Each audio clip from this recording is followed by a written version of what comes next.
O quadrado de Sator é um quebra-cabeça sem solução há 2000 anos. O exemplar mais antigo foi encontrado sob as cinzas da erupção do vulcão Vesúvio, na cidade romana de Pompeia.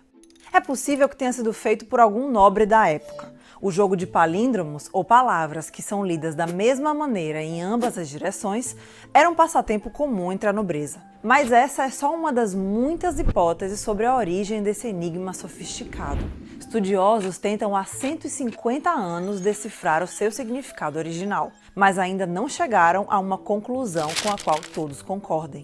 Para começar, o quadrado tem 25 letras ordenadas em uma grade de 5 por 5. Isso forma 5 palavras em latim que interagem entre si. Observe, por exemplo, a palavra Sator. Ela pode ser lida horizontal ou verticalmente. Além disso, as palavras na primeira e na quinta linhas e as que estão na segunda e na quarta são as mesmas, só que invertidas. E se isso ainda não bastasse, a palavra tenet é ela própria um palíndromo. E não acaba aí. Qualquer letra de uma palavra no quadrado exterior é também a mesma letra de outra palavra que começa no eixo horizontal. E se você desenhar uma linha deste S para este S, todas as letras de cada lado da linha são as mesmas, em perfeita simetria. O mesmo acontece se você traçar uma linha entre os R's de cima à direita e de baixo. Bom, em latim, Sator tem vários significados, incluindo semeador e agricultor. Tenet pode ser sustentar ou dominar. Ópera pode significar com cuidado ou com trabalho.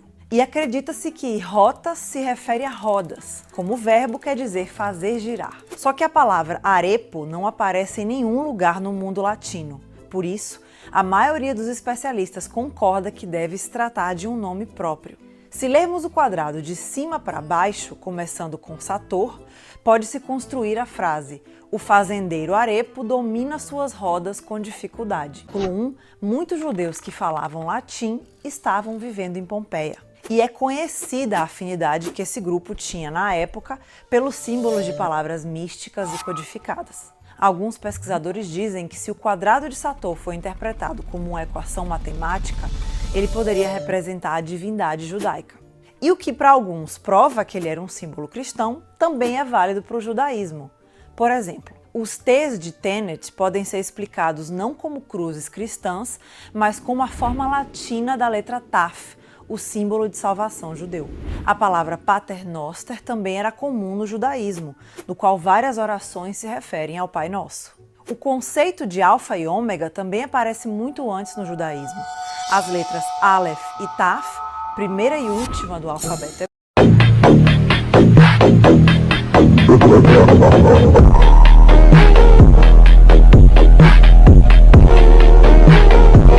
is one of the more fantastic and puzzling finds.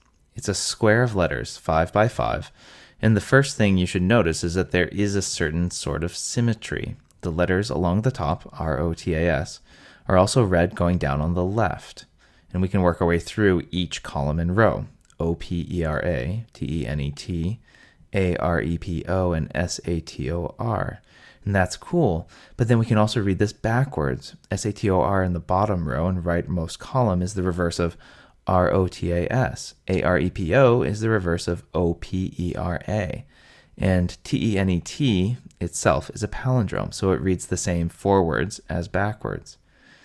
And so if we were to put these words in a straight line, we'd get one big palindrome reading the same forwards and backwards. But because each word has a connection to the others, it fits nicely into a square. And this is called a magic square, similar to other squares with numbers like this one. It's considered magic because, well, math is magical. Each column adds up to 15, so 4 plus 3 plus 8 equals 15, as does 9 plus 5 plus 1, and 2 plus 7 plus 6. And each row adds up to 15, 4 plus 9 plus 2, 3 plus 5 plus 7, and 8 plus 1 plus 6. And no number is used more than once. It's kind of like a Sudoku, but not quite.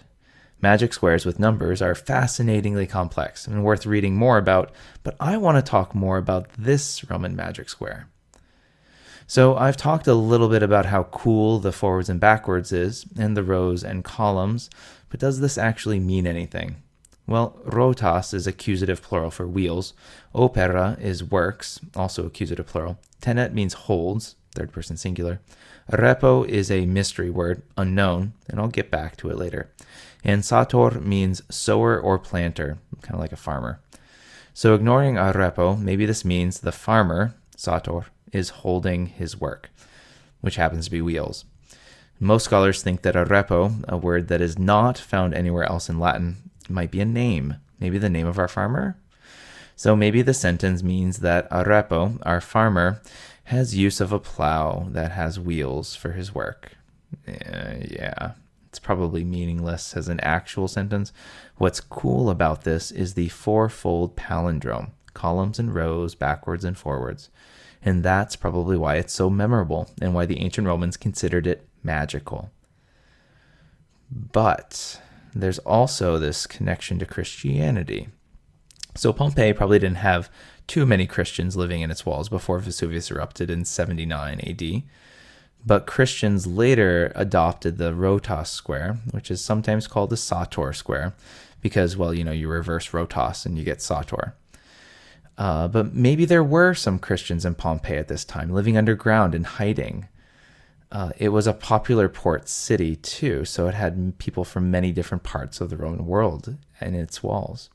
The square has been found in other places later on, in the Duomo in Siena and in churches in Rome and England, to further establish its role with Christians. So why Christianity? So let's hold the N in the direct center constant, and we can rearrange the letters like this, and we get, oh my, the Pater Noster, our Father, the first two words of the Lord's Prayer, and in a cross too, with just, two A's and two O's left over.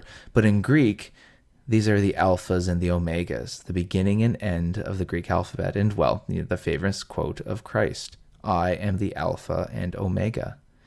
A hidden message for a small religion still in its infancy and still very much underground. So a piece of senseless Latin with some pretty cool structural patterns, and then we can rearrange the letters to possibly get a secret message of Christianity.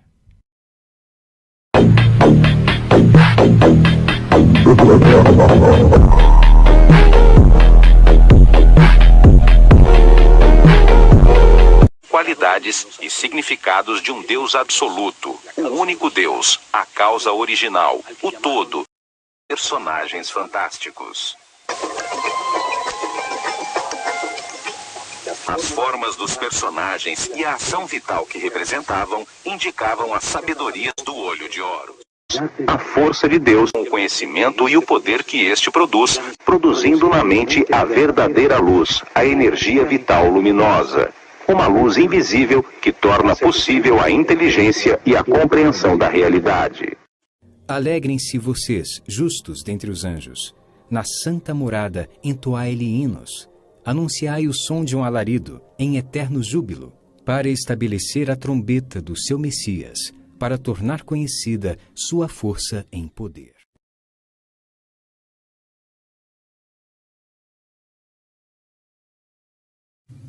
Não há nada mais precioso e está à sua disposição. There is nothing more precious, and it is yours to have. Quem é igual a ti, ó Senhor, dentre os deuses? Elim.